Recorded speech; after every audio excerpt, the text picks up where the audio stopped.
I've just bought an ABBA toilet. Waterloo. So, background on this. ABBA, while it is the Hebrew for father, in Sweden in the 80s, they didn't get the memo, I don't think. Or maybe they did. I don't know. I don't know. They did those songs, you know, money, money, money, ho, ho, isn't funny in a rich man's world. You know, that was ABBA. And this song, Waterloo, is, I've never heard it. So I have concluded, based on that piece of evidence, that this calendar is intended for, it's intended for live, laugh, love variety people in Generation X is who it's intended for. And here's the thing about that. Though I'm technically a millennial, I am the oldest son of a youngest son living in Wyoming. You know what that means? That means I'm technically from the 70s. Even though I was born in the 80s, I'm technically 10 to 30 years older than I am, even though I'm not. You know what I'm saying?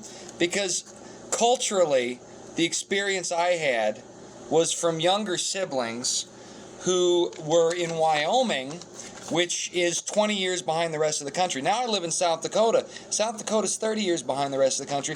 And here's the biggest irony of all these things. We are actually doing better than the rest of the country, because it turns out change and progress are not synonymous. Look, you can poop your pants. That's a change. Okay? That's a change you can believe in. You know, if you eat some questionable taco truck food, you're going to have a change you can believe in your drawers. All right, you know, if you bang a she-male named Michael, you're going to have some AIDS you can believe in. Now do some cocaine at a party and get some hot dogs. Pizzagate. Blah, blah, blah. But our country is full of easily brainwashed young people who have been taught to regard all change as worthwhile change. When I was in college, Obama came to Cornell College in Mount Vernon, Iowa. That's where I got my BA.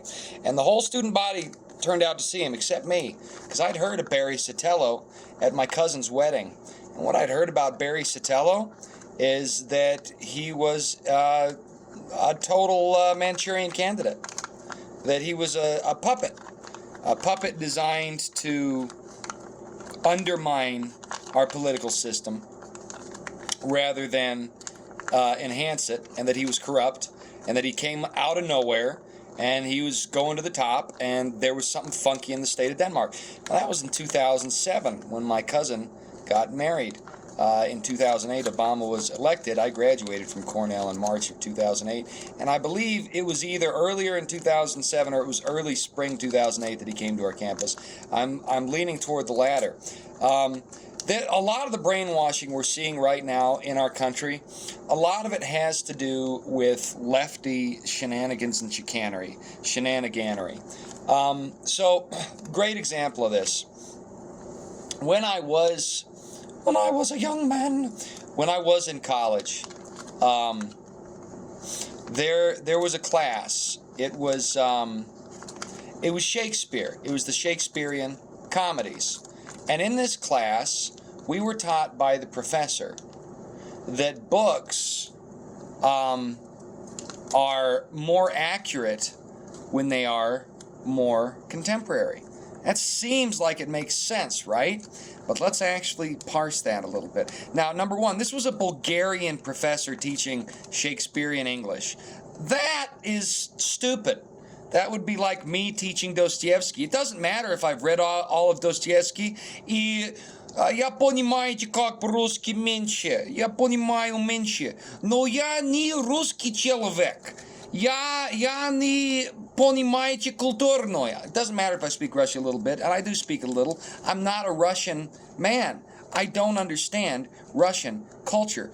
It would be better to have a native Russian if you had the choice. It's one thing if you're in a country where there's not a lot of native Russians and you need to choose the adjacent expert. In America, everybody speaks English. You don't need a Bulgarian professor to teach Shakespeare.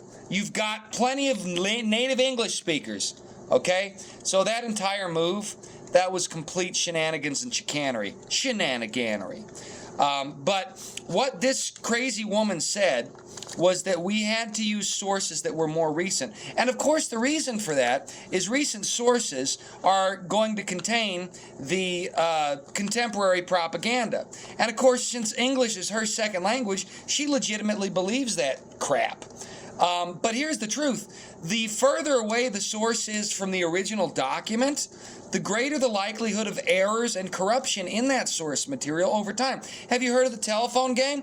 You're never going to find these liberals saying that new translations of the Bible are more accurate than older translations, because the Codex Alexandria and the Codex Sinaiticus, which were Gnostic inversions of the text, are reputed in these circles as being more accurate than larger autographs of the manuscripts for the New Testament as distributed by actual church fathers during the formative period of what is now Christianity.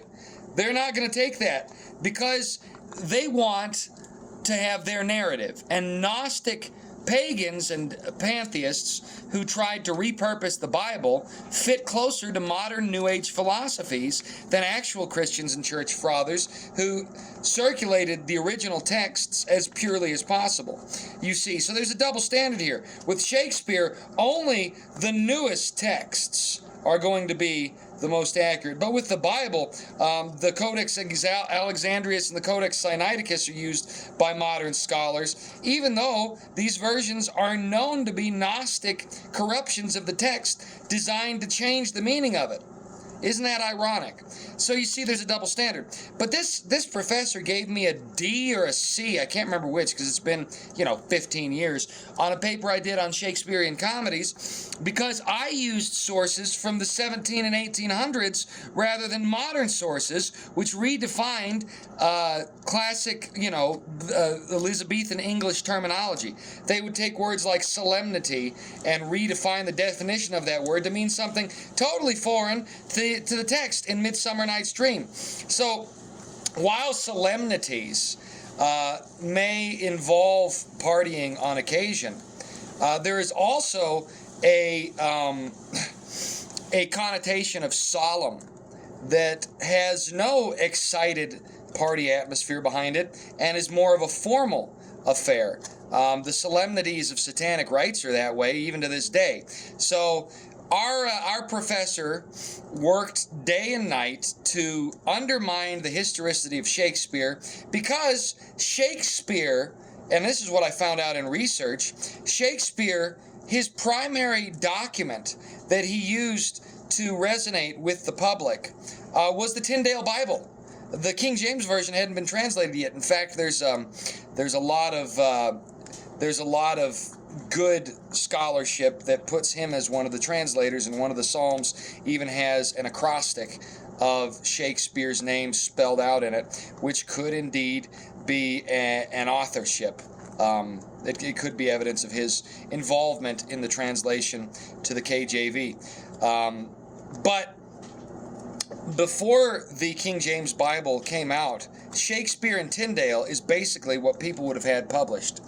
And Shakespeare incorporated so many verses in his